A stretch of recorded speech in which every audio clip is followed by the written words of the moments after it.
Hello दोस्तों, क्या हाल चाल? बढ़िया सब। आज इस वीडियो में देखने वाले हैं जो आपका पदांश आता है। ठीक है, गद्यांश मैंने करा दिया। आप पदांश देखें कैसे आपको यूपी बोर्ड में लिखना है कॉपी में। ठीक है, तो ये आपका कक्षा 12 का समान हिंदी का पेपर है। ठीक है, तो इसमें देखिए आपका ये दूसरा प्रश्न आ जाता है। ठीक है, तो दूसरा प्रश्न आपका देखो, ये वाला मैं आपसे करा चुका हूँ गद्यांश वाला। अब आपका आ जाता है दोस्तों पदांश वाला। ठीक है, 4वां प्रश्न देखो आपका आ जाता है पदांश का। तो पदांश का कैसे क्या करना है, ये जो आपको जो दिया है इसको कॉपी पे कैसे लिखना है। देखो सबसे पहले आपको संकेत डालने हैं। देखो ये 4वां दिया है। ठीक है, 4वां प्रश्न है।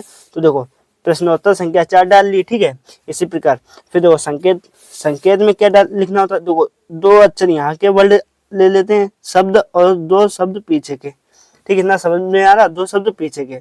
इतना लेने के बाद वो संकेत में लिखेंगे, जैसे कि संकेत लिख लिया।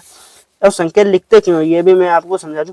देखो यहाँ पे अथवा लगा है। ठीक है, अथवा लगा है तो ये भी आप कर सकते हैं या फिर ये दूसरा वाला भी आप कर सकते हैं। ठीक है, तो इसी को बताने के लिए, एग्जामिनर को समझाने के लिए मैंने ये किया है या फिर पहला वाला किया है। ठीक है, पहला वाला किया है, इसलिए आपको इसके संकेत लिखने पड़ते हैं। ठीक है, तो संकेत लिखने के बाद फिर देखो संकेत लिख लिया तो ये आपने पहले वाला किया है। ठीक है, ये वाला किया है।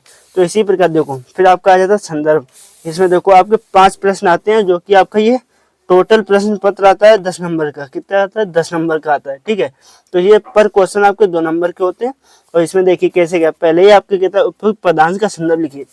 आपको इस प्रकार से आपको देखो संदर्भ लिखना है। ठीक है, जो जो देखो मेन टॉपिक होते हैं उनको काले पेन से लिखना होता है, और जो महत्वपूर्ण है उनको काले पेन से लिखना होता है। देखो मैथिली शरदगुप्त द्वारा, ठीक है, साकेत और गीत 2 वर्ड लिख दिया। ठीक है, इसी प्रकार देखो इसको पढ़ेंगे तो कैसे, देखो प्रस्तुत पदांश हमारी पाठ्य पुस्तक हिंदी के काव्य खंड में संकलित एवं राष्ट्र कवि मैथिली शरदगुप्त द्वारा रचित महाकाव्य साकेत के नवम सर्ग के उत्तरित गीत शीर्षक से अवतरित है। ठीक है, इस प्रकार से लिखेंगे तो आपको एग्जाम में 2 में 2 नंबर देगा। ठीक है, तो इसी प्रकार आप देख सकते हैं। फिर आपका आ जाता है, इसमें कहता है सखी को खंजन पक्षी दिखाते देखने से क्या तात्पर्य है। ठीक है, ये आपके देखो, तो इसी में मैंने आपको लिख दिया है, ये आप पढ़ सकते हैं। ठीक है, तो इसी प्रकार देखो फिर आपका आ जाता है क्वेश्चन दूसरा, क्या कहता है रेखांकन इसकी व्याख्या कीजिए। ठीक है, तो देखो इस प्रकार से आप हेडिंग इसकी लिख सकते हैं। काम प्रश्न था आपका, ये कहता है रेखांकन इसकी व्याख्या कीजिए। तो रेखांकन इसकी व्याख्या कैसे क्या करनी है,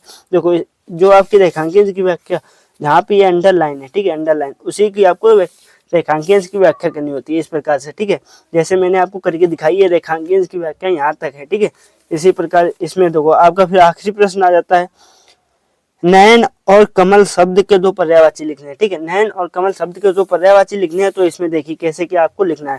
देखो मैंने आपको लिख के दिखाया है नयन और कमल शब्द का। 8वां प्रश्न कहता है शब्द लिख लें और पर्यायवाची शब्द। तो यहाँ पे जो आपको शब्द दिए गए नयन और कमल, इधर आपके जो पर्यायवाची शब्द, नयन का नेत्र लोचन और कमल का पंकज जलज। ठीक है, ये आपको वीडियो अच्छा लगा हो तो वीडियो को लाइक कर सकते हैं और चैनल को सब्सक्राइब कर सकते हैं। ठीक है लोगों, धन्यवाद आपका बहुत बहुत।